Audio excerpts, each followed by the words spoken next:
বর্তমান আমির হামজা নতুন সমালোচনার কি আশ্চর্য মেয়েরা, এই যে হাজার হাজার মহিলারা বসে আছে, ওরা মনে করে নামাজ পড়লে, রোজা রাখলে আর কালো বোরকা পড়লে আমি জান্নাতি। কে বলেছে আপনাকে? খাদিজা তো জীবনে এক রাত নামাজ পড়েনি, একটা রোজা রাখেনি, একটা দিনের জন্য পর্দা ছিল না। বক্তা বলেছে মা খাদিজাতুল কুবরা রাদিয়াল্লাহু তাআলা আনহা জীবনে নামাজ পড়ে নাই, ওর চাইতে মূর্খ বক্তা আসমানের নিচে জমির উপর নেই। একটা বারের জন্য কসম আল্লাহ থেকে রাদিয়াল্লাহু তাআলা আনহা বলে নাই, একটা বারের জন্য মা খাদিজা বলে নাই ধরনের গোসল। এর নাম হলো আমির হামজা। সে বলতেছে খাদিজাতুল কুবরা রাদিয়াল্লাহু তাআলা আনহা জীবনে কোনোদিন নামাজ পড়ে নাই। কেউ যদি কয় যে খাদিজা নামাজ পড়ে নাই, এটা সূরা জীবনে কিতাবাদি পড়ছে না কোনোদিন, এটা আজারিয়া বাজারে। নবীদের দোষ তালাশ, আল্লাহর পয়গম্বরদের সমালোচনাকারী মুসলমান হইতে পারে না, ওইটা 100% মুনাফিক। বর্তমানে এই বিষয়টা নিয়ে সোশ্যাল মিডিয়া তোলপাড়। অর্থাৎ আমির হামজা বলেছে আমাদের আম্মাজান খাদিজা রাদিয়াল্লাহু তাআলা আনহা এক ওয়াক্ত নামাজ পড়ে নাই, যাকাত দেয় না, রোজা রাখে নাই, এই বিষয়টা। তো এই বিষয়টার সমাধান দিলেন আমাদের সাদিকুল ইসলাম আজহারী সাহেব। অর্থাৎ সাদিকুল ইসলাম আজহারের কাছ থেকে এই বিষয়টা নিয়ে খোলাসা কিছু কথা শুনবো, তারপরে আমি আপনাদেরকে বলবো আসলে আমির হামজা সাহেব যে কথাগুলো বলেছে এটা কতটুকু যুক্তিযুক্ত, বা এই আলেমরা যে কথাগুলো বলেছে তার কথা কতটুকু যুক্তিযুক্ত। তো সম্পূর্ণ ভিডিওটি দেখলে আপনি বুঝতে পারবেন, ক্লিয়ার হয়ে যাবেন, আর কোনো বাধাবিঘ্ন থাকবে না। তো সম্পূর্ণ ভিডিওটি দেখার অনুরোধ করছি। একটি বিষয় হচ্ছে মুফতি আমির হামজা সাহেবের একটা ওয়াজ শুনছিলাম নবীজি সাল্লাল্লাহু আলাইহি সাল্লামের স্ত্রী হযরতে খাদিজা রাদিয়াল্লাহু তাআলা আনহা সম্পর্কে। তিনি বলেছেন উনি কখনো নামাজ, রোজা, হজ, পর্দা এর কোনোটাই তিনি করেননি। এই আলোচনাকে কেন্দ্র করে কিছু আলেম সমাজ নেতিবাচক মন্তব্য করেছেন। আমরা কোনটা সঠিক এটা জানতে চাই, আপনাদের কাছে পরিষ্কারভাবে বুঝিয়ে বলবেন। অত্যন্ত গুরুত্বপূর্ণ বিষয়।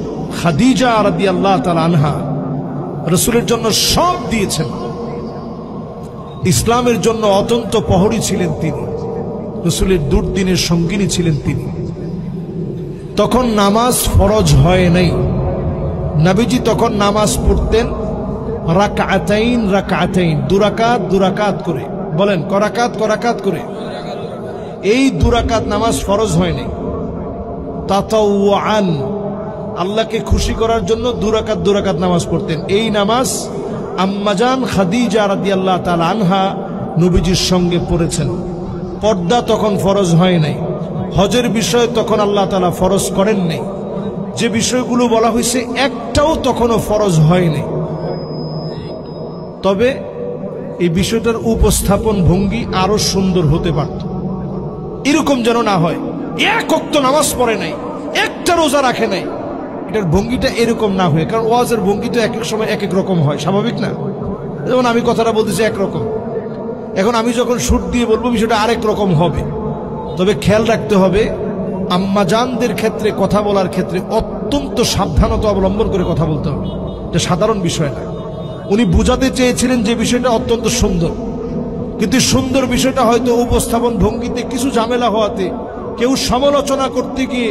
যাই হোক দর্শক, সম্পূর্ণ বিষয়টা দেখতে পারলেন। এখন বিষয়টা হচ্ছে আমির হামজা সাহেব যে কথাগুলো বলেছে আম্মাজান খাদিজা রাদিয়াল্লাহু তাআলা আনহার বিষয় নিয়ে, এটা সম্পূর্ণ ভুল না হলেও কিছুটা সঠিক। অর্থাৎ সে ফরজ রোজা রাখে নাই, অর্থাৎ ফরজ নামাজ পড়ে নাই বা যাকাত দেয় নাই, এগুলো হচ্ছে আম্মাজান খাদিজা রাদিয়াল্লাহু তাআলা আনহা যখন ইন্তেকাল করেছে তখন এই বিষয়গুলো ফরজ হয়েছে, ফরজ বিধান চালু হয়েছে। কিন্তু এই দৃষ্টিকোণ থেকে আমির হামজা সাহেবের কথাগুলো সঠিক, কিন্তু এই আলেমদের দৃষ্টিকোণ থেকে আমির হামজাগুলোর কথা সঠিক না। কেন? কারণ আম্মাজান খাদিজা রাদিয়াল্লাহু তাআলা আনহা হয়তোবা ফরজ নামাজ পড়ে নাই, কিন্তু নফল নামাজগুলো পড়েছে, এবং সে রোজা রাখে নাই কিন্তু নফল রোজা রেখেছে, অর্থাৎ আশুরা রোজা বা অন্যান্য যে রোজাগুলো। কিন্তু সেই বিষয়গুলা তার এমন ভাবে বলা উচিত ছিল যাতে করে আম্মাজান খাদিজা রাদিয়াল্লাহু তাআলা আনহার সাথে বেয়াদবের মতন ভাষাগুলো হয়ে গিয়েছে। এরকম বেয়াদবি ভাবে বলা তার একেবারেই ঠিক হয় নাই। সে অন্যভাবে ঘুরায় বলতে পারতো যে তখন ফরজ বিধান চালু হয় না, তখন এসে এইভাবে করছে বা এই আমলগুলো করছে, কিন্তু তার এভাবে বলা একবারেই ঠিক হয় নাই। যাই হোক, আমির হামজার তওবা করা উচিত, এবং আমির হামজা কথাগুলো বলেছে সঠিক, কিন্তু তার কথার ভিতরে একটু বেয়াদবি ভাব পাওয়া গেছে, এই জন্য তওবা করা উচিত। অন্যান্য আলেমরা যে তাকে নিয়ে সমালোচনা করতেছে, এই সমালোচনাও সঠিক। অর্থাৎ সে একবারও আম্মাজান খাদিজা রাদিয়াল্লাহু তাআলা আনহা বলে নাই, ঠিক আছে? তো সবসময় খাদিজা খাদিজা বলেছে, এরকম একটা ভাষা দিয়েছে। যাই হোক দর্শক, এখন সম্পূর্ণ বিষয়টি মিলে আপনার মন্তব্য কি কমেন্ট করে জানাবেন। ভিডিওটি ভালো লাগলে লাইক এবং শেয়ার করবেন। তো সম্পূর্ণ ভিডিওটি দেখার জন্য আপনাকে অসংখ্য ধন্যবাদ। তো সবাই ভালো থাকবেন, সুস্থ থাকবেন। আসসালামু আলাইকুম ওয়া রাহমাতুল্লাহি ওয়া বারাকাতুহু।